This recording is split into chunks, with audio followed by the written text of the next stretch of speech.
आज म साइला दाइको भुटेको म्याक्रोनी बनाउँदैछु। यसलाई म्याक्रोनी चाउमिन भन्दा पनि हुन्छ। पकाउने विधि लगभग उस्तै हो।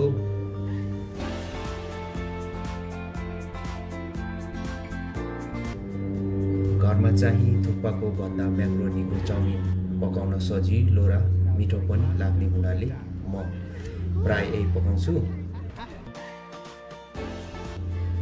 तपाईहरु पनि ट्राई गर्नुहोला।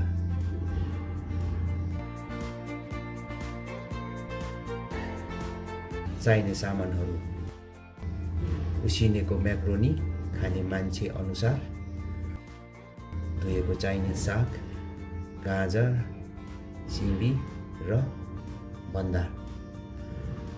भेडे खोर्सानी पनि हाल्न सकिन्छ।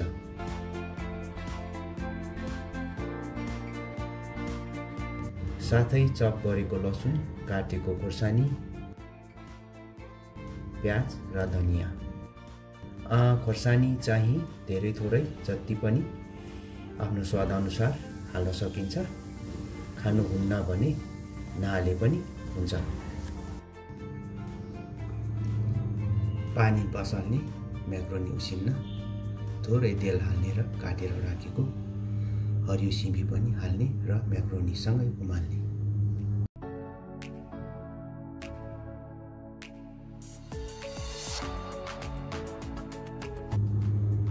पानी उम्लेपछि म्याक्रोनी हाल्ने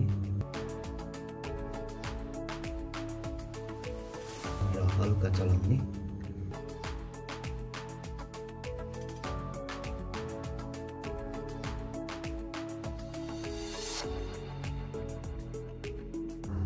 उसिन्ने समयमा बिचमा चलाइराख्ने, पिठमा नटासियोस् भनेर।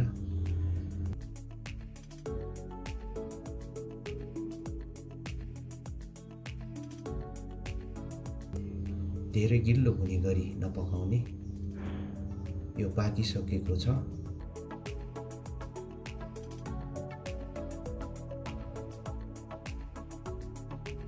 पाकेपछि जाली भएको भाँडोमा तार्ने र एक पटक चिसो पानीले पखाल्ने।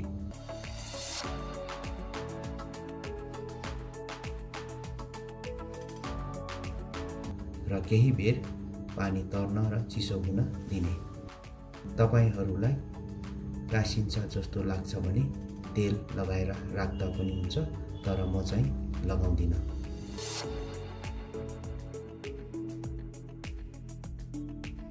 सबै तरकारीहरु आफूलाई मनपर्ने शेपमा काट्ने।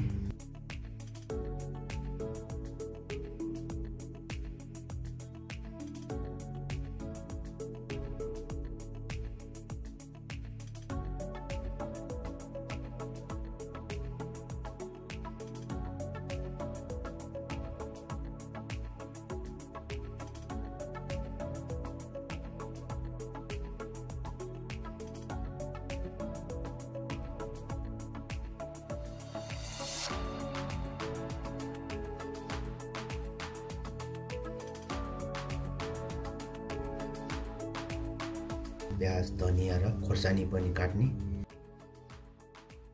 र लसुनलाई चप गर्ने। तपाईहरुलाई टमाटर मन पर्छ भने त्यो पनि हाल्न सकिन्छ है।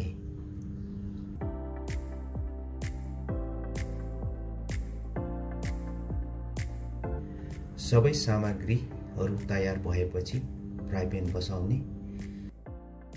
फ्राई प्यान तातेपछि मात्रा अनुसार तेल हाल्ने अनि प्याज भुट्ने।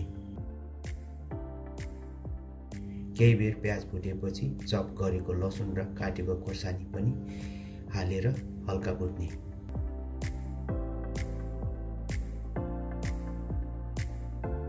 अनि काटेको तरकारीहरु हालेर केही बेर भुट्ने।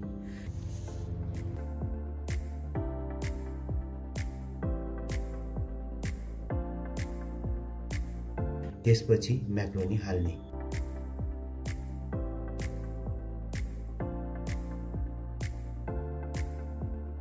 आफ्नो स्वाद अनुसार सोया सस, चिकन क्यूब वा एमएसजी, ब्ल्याक पेपर र नुन हालेर मजाले चलाएर केही बेर भुट्ने।